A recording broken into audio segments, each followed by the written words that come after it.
All right, guys, he joins us every single Tuesday to talk all things Gamecocks, football, everything in between. It's been an eventful last 24, 48, or even 72 hours in Gamecock Nation. We bring on, as always, our good friend JC Shurburtt of the Big Spur to help us break it down. JC, what's going on, my friend? Happy Thanksgiving to you and yours. Happy Rivalry Week, and appreciate you taking the time. Hey, that's no problem. Same to you and yours, Chris, and all the TSUS Diddley Crow listeners out there. You're all Gamecock family, and certainly wish all of the Gamecock family a tremendous Thanksgiving. It is Rivalry Week. It's the biggest weekend of the year, is what I always have called it since I was in college, and it still is. It's a huge game, obviously, for a number of reasons. This season, in particularly, glad the Gamecocks have one more home game to get out there and perform under the lights at Williams-Brice. And JC, it's funny this week. It's hard not to just completely flip the page and turn the attention to Saturday. But I want to talk about what happened against Kentucky. But before I do that, some massive news that dropped out of nowhere last night as Juice Wells goes on X, goes on his social media and announces he will be returning for the 2024 season. There was a lot of speculation. What are Juice Wells' plans? Is he getting ready for the NFL draft? Could he consider coming back? He said, you know what, JC, I want to clear the air. I'm coming back next year. Your immediate reaction to that and what it means for Gamecocks football, what type of boost that is going into year 4 of the Shane Beamer era. He's an elite player, Chris. I mean, thank goodness Xavier Legette became an elite player this year. And honestly, you saw it in that first drive against Georgia, just when you put those two on the field with each other, what kind of an offense this could have been, given just, Spencer syncing up with both of those guys, and they sort of bring different skill sets to the table. But Juice is an elite player. I mean, maybe one of the top receivers in the SEC coming into this season. Maybe you had Malachi Neighbors ahead of him. I don't know. I don't know who else you could make that kind of argument for. Unfortunately, you look at this year's draft, Chris, and it's very deep at receiver. I mean, you've got a lot. Xavier's climbing up the boards. And right now, probably if Juice went, he would go before Juice. So Juice looking about a 5th to 7th round pick. Best. I think that, when you kind of consider that he could come back and play his way into the 1st or 2nd round, that's a significant bunch of coin. Now, I'll say this. If Juice went to the pros and got drafted late, I have no doubt he would make a roster if healthy. And if not, he'd be on IR. He's too good. I mean, he is an NFL guy. But coming back is betting on yourself, which I always appreciate and admire in people. I always think that the people that bet on themselves end up being successful in life, no matter what kind of failures they may or roadblocks they may have. And so he's betting on himself to come back and be elite and play his way into the 1st or 2nd round. I think, when you look at it, Lenore Sellers is probably pretty happy, assuming he is the guy, which I believe he will be, because you've got a ready-made all SEC type talent out there to throw the ball to next season if you're the young quarterback. So, it's exciting to think about, Juice and Lenoris on the field at the same time. You hope an improved offensive line as well. Some of the younger players like Nick Harbor taking another step forward, getting better at running back in the portal or otherwise, tight end as well. So, it looks against the schedule they're going to face next year. I mean, you're going to need all the weapons you can get. And so it's a good piece of news for South Carolina, without a doubt. JC, moving into the game that took place on Saturday night, Gamecocks keep their bowl hopes alive, obviously, taking down Kentucky. First time, JC, back-to-back wins against the Wildcats since 2012 to 2013. That's significant. That's a big deal when you talk about turning the tide and flipping that series. And now Shane Beamer with 2 wins in a row against Kentucky and Mark Stoops, a 2-1 record. You look back at this game, though, JC, it was the slugfest that I guess we were all expecting, maybe? No, I was stunned by the final. I thought that would be the halftime score more than anything. Let's start with the defense, though, because we've picked on them a lot this year, and they've been bad. They've deserved it, but they also deserve the praise after that performance, a night in which, for whatever reason, The offense was sputtering. It was just that type of game. It was just that slugfest game, JC. Both teams trading blows, both defenses making big plays. South Carolina had one or two more big plays in them, especially with the turnovers. You had the fantastic interception from Nick Eamon-Warry, the great plays by Jordan Strawn up front, Tonka Hemingway. What impressed you the most about the Gamecocks' defensive performance on Saturday night? Yeah, it's the second straight season, if you remember that game in Lexington last year, and I was there, where South Carolina's D-line really got the best of Kentucky up front. We can't say that's happened a ton this year. Jordan Strawn had his best game. Tonka Hemingway active and making plays. Boogie Huntley out there doing things. TJ Sanders, the linebackers played well. They limited. I mean, Kentucky didn't really feed Ray Davis that much. They fed him 12 times.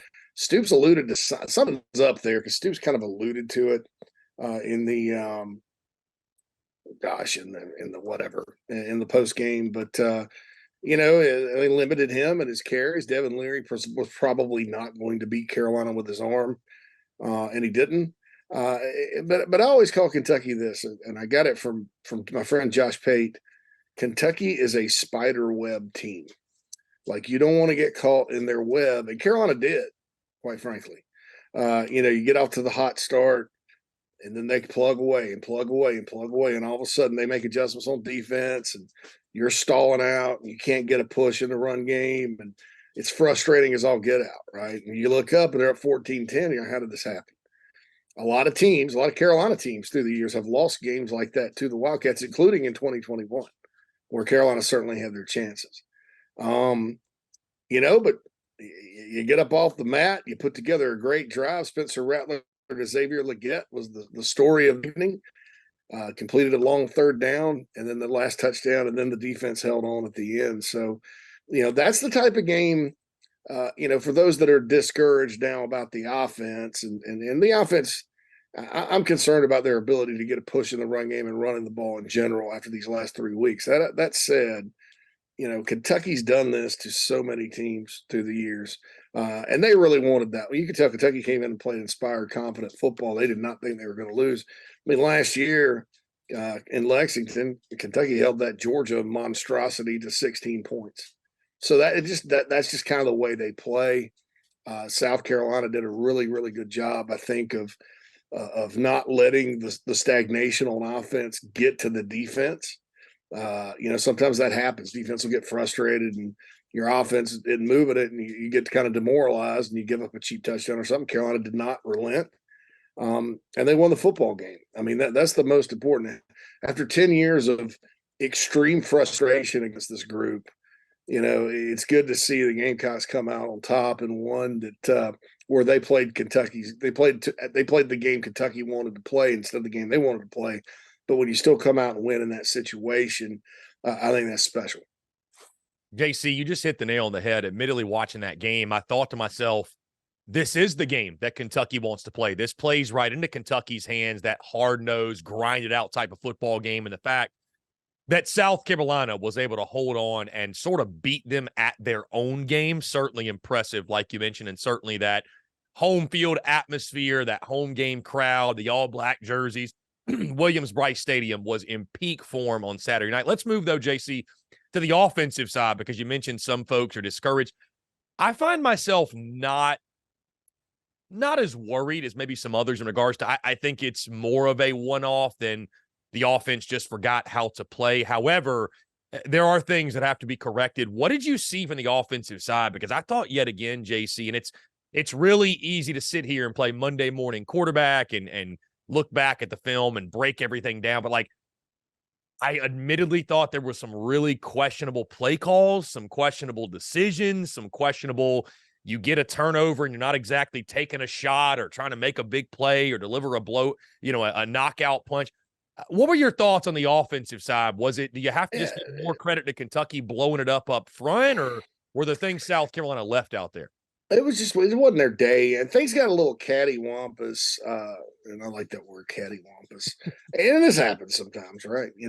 When they put Lenoris in for that package, there was some discombobulation, it looked like, and Lenoris, to his credit, 2 carries, 9 yards. That's a good day at the office when you're just kind of going in there to doing it. And Kentucky kind of picked up on it, and then South Carolina just could not get a push in the run game, and that's the third straight week, really. We have not seen, we saw Mario break a long one, and we've seen him break some long ones. I think a 40-yarder against Jack State, 72 against Vandy. No long ones this one. And it's tough. Beamer said afterwards that Mario's a little banged up. Maybe he is. He's still running hard. Yeah, and then there's no depth there. I mean, DJ Braswell's having to go in and play it, and what a good block on the touchdown pass by DJ. But I just say I think sometimes, when you're playing a defensive team that's very problematic like Kentucky is, and things start to not work, it snowballs a little bit on you. And it wasn't. I don't think anybody on offense thinks it was their best day. They just did enough to win the game, and that's positive. But yeah, I mean, I would not sit here and grade that side of the ball out at a B plus or A in it. They just, but it's a team ball game, and I think Kai Kroger had a good day punting too, quite frankly, and he's going to need this weekend. And it is a similar type of matchup.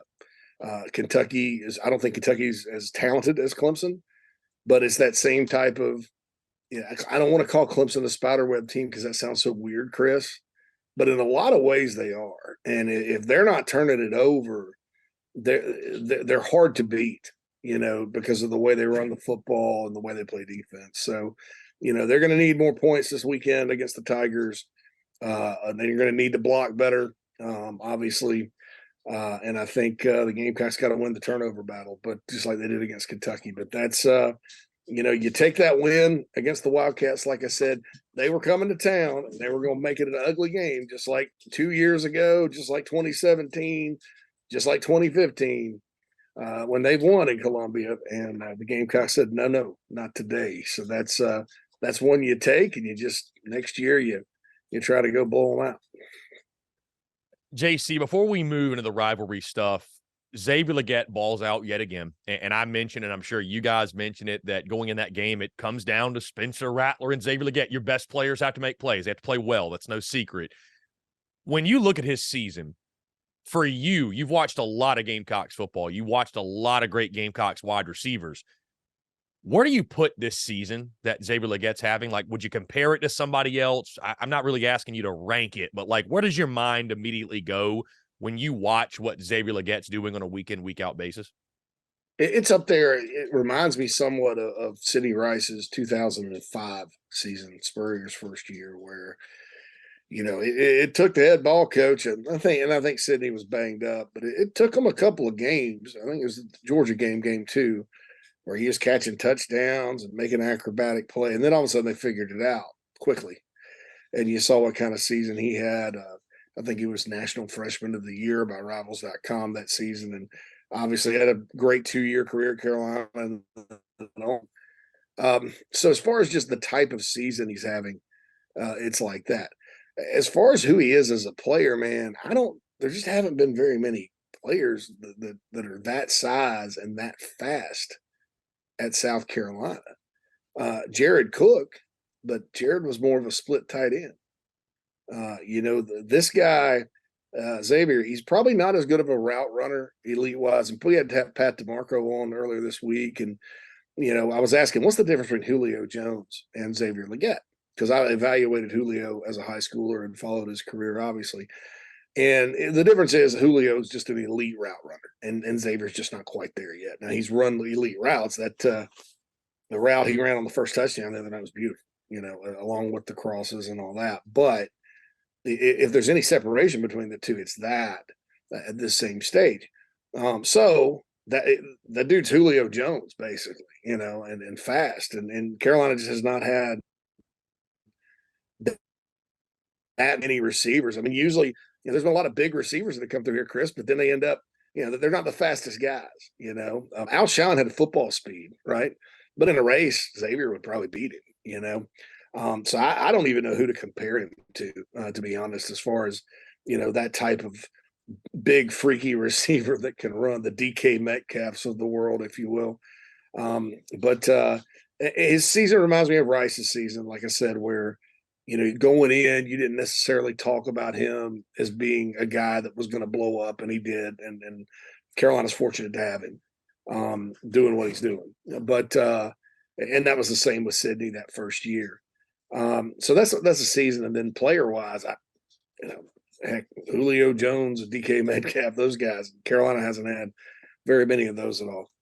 Yeah, JC, admittedly, my mind went straight to DK Metcalf. I was asked this a couple weeks ago, player comparison, and just that physicality, that size, that speed, those hands, to your point, I think Metcalf, it's a really good comparison, and it makes sense.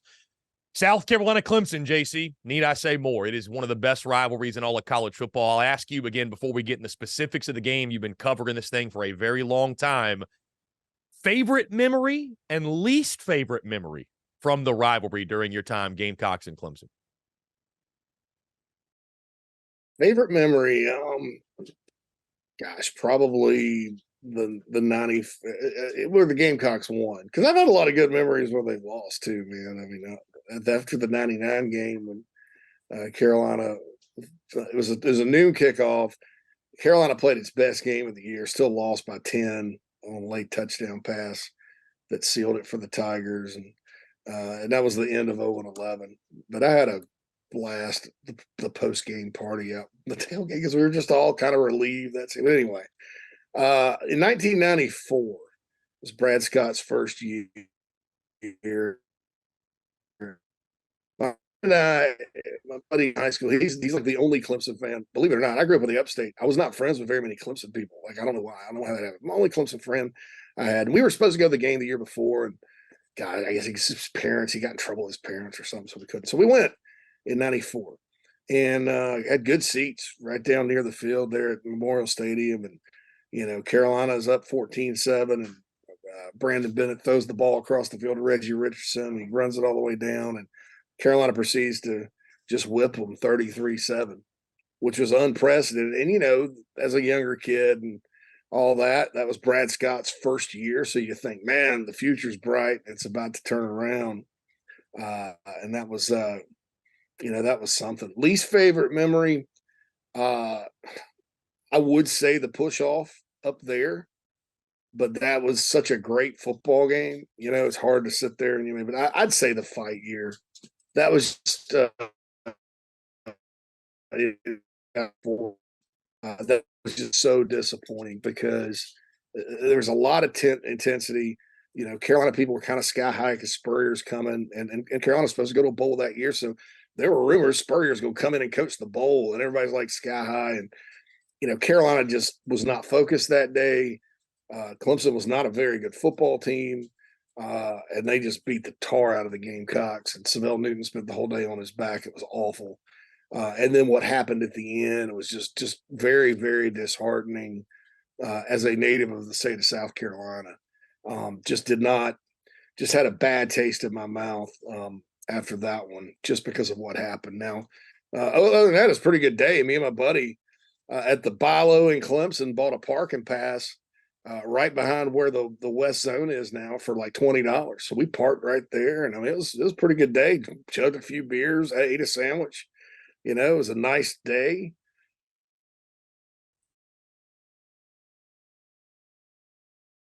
Walked away from that just kind of disgusted by the whole state of things. And then as things happened, Chris, when Spurrier took over, and some of these guys that were the ringleaders of that ended up getting thrown off the team. I was it was concerning about the character of some of the players at Carolina at that point.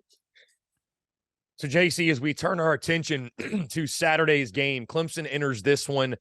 Obviously a disappointing season of their own, but the Gamecocks and Tigers have each won 3 games in a row entering this football game, so it's not a Kentucky situation where they've lost 4 of the last 5 and just got blown out. You look at Clemson offensively, Cade Klubnik at the quarterback position. Again, a bit of a rough start. This Garrett Riley offense, he's come on of late, but it's all about the rushing attack, right? Will Shipley, Phil Maffa. It's a lot like Kentucky, where, again, they want to win with run game. Cade Klubnik just do enough and don't lose the football game for them. They've had trouble with turnovers, JC. They've turned it over in every single game this year. They fumble the ball a lot. South Carolina, we've seen in recent weeks, has gone to this 3-3-5 scheme. What do you expect from South Carolina defensively? How do you expect them to attack Clemson? I mean, again, it sounds no-brainer that you got to slow down the running game. Much easier said than done. But again, this isn't a Clemson offense. It's lighting up scoreboards by any means. No, but it is a Clemson offense. It's a different type of attack than maybe Kentucky or Vandy, where they're kind of bunched in a little bit, a lot more kind of pro style stuff with those two offenses. This is a spread. They're going to spread you out. Garrett Riley, you know all that. South Carolina has not stopped Will Shipley in the entire 127 years he's been at Clemson. It's been only 2 games, but 2021, 2022, you could make the argument that they just turned and given it to Shipley. Maybe Carolina doesn't stop them all that much in the second half. Maffa's a load. Arguably, I think he's been better than Shipley this year. But they do put the ball on the ground. They do throw interceptions. I think that's the key. I think you got to stop the run first. But you also have to be aware of some of the stuff they do in the flat, Chris. They're really good at attacking the flat. And Carolina has had trouble this year tackling out there. It's been better the last couple of weeks, so it's got to be on point Saturday. Bearing Stool, I think, is a soul crusher on 3rd and 5 to 6. You got a favorable down and distance, and he's come. The big 6'7" guy comes right across the formation, right across the middle, and boom, he's right at the sticks. It's a first down. Clemson is a frustrating team to have to play against this year if you're not on top, if you're playing from behind. And another thing Carolina can't do that North Carolina did last week, you can't give them the ball. You've got to take advantage of your scoring opportunities. I mean, my goodness, North Carolina could have been up 21-0 in that game. And, you get up that much, you have to wonder if Clemson has the firepower to come back, other than just, because they're really a ball control play defense. The good thing South Carolina is coming along right now, because I think if you're leaky on that side of the ball, their defense is so good that if they're scoring points, it's going to be a tough day at the office. But if you're holding them down, forcing punts, getting turnovers and all that, it could probably end up being another game similar to Kentucky, in all honesty, if it ends up playing out like that. But Carolina's got to find a way to slow Will Shipley and Phil Maffa, obviously, force turnovers, and don't turn it over yourself. And when you got the opportunity, if you get a turnover deep, put it in the end zone. You can't settle for field goals and then or God forbid, be down there like North Carolina and not punch it in or not get any points. And JC, South Carolina's defense will need to be good yet again, because Clemson, you can almost count on their defense is going to show up, one of the best in college football, allowing just under 300 yards per game of total offense. Their opponents, 288.6, including 166 yards per game through the air. They have a pair of elite linebackers in Jeremiah Trotter and Barrett Carter. They've got a fantastic defensive line. The matchup that's being talked about, JC, it seems all week, is Xavier Legette against Nate Wiggins on the outside. Their fantastic corner. How does South Carolina have success against this Clemson defense? Because, again, as you mentioned, JC, I mean, the Gamecocks, let's call it what it is, they have not been able to run the football this year outside of some big Mario Anderson runs. And running for 50 yards against the Kentucky defensive front, it doesn't exactly make you feel all warm and fuzzy and optimistic that the Gamecocks are going to generate some elite running game on Saturday. So how do they overcome that? I mean, I feel like we were having similar conversations going into last year's Clemson game, and South Carolina won anyway on the back of a great Spencer Rattler performance. Will it take that type of game yet again to lead the game to a productive offensive day? Spencer in the passing game are going to have to carry the offense. You just go out there and throw whatever down, because they're going to pin their ears back and come after you. But Brent Venables to Wes Godwin up there, it's the same scheme. And if there's one thing about that scheme, they will give you opportunities downfield. If you I don't say guess right, but call it right. You can have some times where you've really got some good opportunities. So the key is, you've got to get it off. Spencer's got to have time. I like it when they move the pocket a little bit and get him out on the edge. You see what's open. I do think Wiggins versus Legette is a great one-on-one matchup. I think the rest of their secondary is probably better than it was last year. But South Carolina's got some weapons too. Guys like Josh Simon and Trey Knox and Anderson out of the backfield, and Amarian Brown, Omega Blake, Nick Harbor.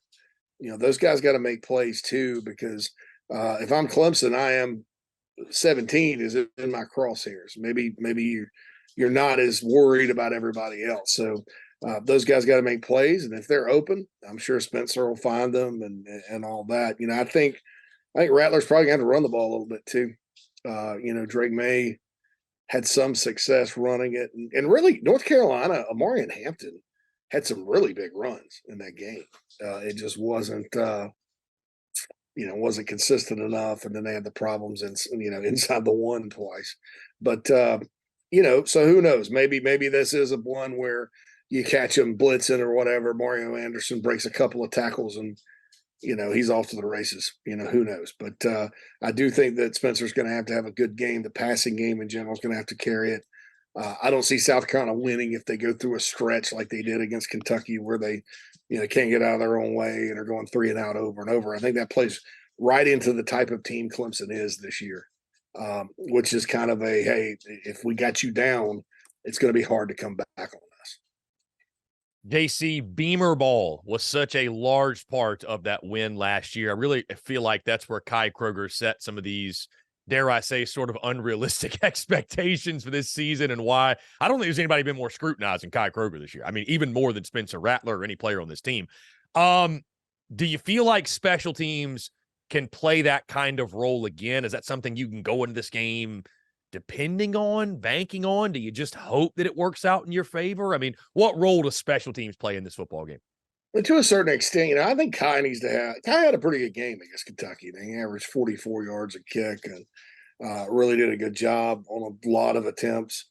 I think, as far as the 2 field goal kickers, South Carolina has got a tremendous advantage in that department. Clemson, they kind of they had to call somebody back to the team to kick for them, this year. So it's been an adventure in that department for the Tigers, which if you're holding them to field goal attempts, I think you're doing good on defense. And Mitch Jeter's, been pretty good this year, obviously really good. So that's an advantage for the Gamecocks. As far as the return game goes, kickoff return, Jeter kicks it in the end zone most of the time. You do have to tackle. Their punt returner is a little tricky. So if you don't kick it right, and he has a chance to wiggle in there, he could get some yards. But you'd hope Kai Kroger has a big game. I think going into the game, Clemson's got a really good punter, just like Carolina. I'd say even with a slight advantage to South Carolina in all the special teams areas on Saturday night. Certainly you'd like to win that battle head to head. It's just such an advantage if you can get a pop off a return, or you can block a kick, or they're missing field goals. I mean, it's usually a positive when that happens. Plus the vertical, to quote Will Muschamp, he always said the vertical field position. The vertical field position is going to be key in this ball game, just because Clemson's not a big strike team. They're a take it and march. And statistically, the longer they have to march, the better their chances of fizzling out. And so you kind of want to win that field position battle Saturday night. JC, nobody's going to throw a parade or say that a 6-6 season was wildly successful and met all the preseason hype and expectations. But if the Gamecocks are able to take care of Clemson, make it 2 in a row in the rivalry, Shane Beamer have a 2-1 record against Clemson and Dabo Swinney, and the Gamecocks do win their 4th consecutive and make a bowl game, how significant, how big will that be just in the scope of the 2023 season?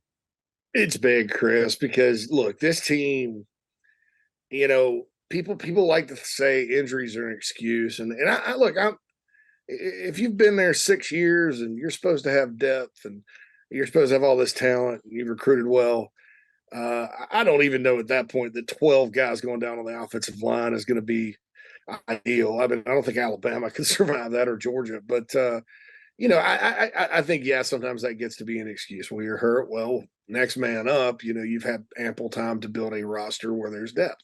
Although South Carolina's really never had depth, but that's a different point. It's year 3. Year 3 is usually, at the very least, you're thin at spots, and South Carolina was. The defensive issues they had this year were not a function of injury. But you also have a schedule that really, Chris, it's almost the opposite of Kentucky. Kentucky got off to that big start and they were ranked and all that because They played Akron and Eastern Kentucky and Youngstown, whoever the hell else. I mean, they play three cupcakes every year, and they were the first three games. It was a Big Ten type schedule for them. Carolina did not have that luxury. Starting with the North Carolina game, your road games, Tennessee, A&M, and Georgia, three places you rarely can win, or it's tough to win, anybody to win. And then Missouri, nobody saw them coming as a top 10 football team. And I think we all know by now they're legit. The Florida game's the one that hurts because that should have been a win. No questions asked. You got to hold on in that situation. But, other than that, I think if you look back on this season, there have been the only other two seasons where injuries have decimated one side of the ball, like they have at Carolina. 2018, on defense. Now, Carolina did make a bowl that year because the offense was really good. And then 1999, and Carolina lost every single game. So, I think you just take it. I think the Clemson game is huge for this university and this fan base and the players and everybody involved, top to bottom. Clemson is a big game, and it always will be. And so if you can go get another one of those, it takes the sting out of the season quite a bit. I mean, it's I remember 2009 was a promising season because you had the win over Ole Miss, and then played Florida tough. That great Florida team came in here with the I guess the Wounded Warriors uniform day, but it was not going to be cool if the Gamecocks went 6-6 and lost to Clemson. Well, then they went out and beat them 34-17. And next thing you know, there's 25,000 Gamecocks going to the Frozen Pizza Bowl. That wasn't a good game, obviously, but that was a disaster. But look at the enthusiasm based on winning that game. Same thing happened last year after beating Clemson and getting the Gator Bowl. And it just always helps when you win that one at the end. And I'm sure Clemson's thinking the same thing. They don't like losing to South Carolina up there. And getting that team, Dabo getting that team to 8-4, and you beat the Gamecocks on their home field again. Things are going to be feeling hunky dory. They're going to be talking national championships again up in Clemson. But it would mean this game always means everything. But this year even more because you do get into that bowl. Probably there's not. I mean, even at 6-6, you probably avoid. If you win this, you probably avoid Birmingham or the Gasparilla. You're probably going to Liberty Bowl, which is not good for me because I have a rehearsal dinner at 5:00 that day, and it starts at 2. So I may miss anyway, they'll have a TV on there. But anyway, that's it's a Liberty Bowl against somebody like West Virginia. Heck, that'd be awesome. Play West Virginia in the Liberty Bowl with this team. And so I think that it is big. Now, you lose it, maybe you still go to a bowl because there's still that possibility. Maybe you don't. You lose it, it's going to be an interesting offseason. I don't think it's going to be hopeless, but I think it's going to be an interesting offseason as far as the direction you go. In a number of areas, and then how do you get ready for the next year? And I think those questions are going to be there regardless. But long story short, I mean, everybody should know you win this one. Everything else is a distant memory. Certainly, those issues will be amplified depending on the results of Saturday. Yeah, I don't The even grind for the Gasparilla may turn for the grind for the Liberty Bowl, which any bowl game at this point would be great. Yeah. Get to six wins and figure it out from there. JC Shurburtt of the Big Spur joins us every single week. JC, this was a blast, my friend. Again, let me wish you and yours happy Thanksgiving. And hopefully we are talking next week after a big South Carolina W. Absolutely, my friend. You guys take care, and talk to you next week.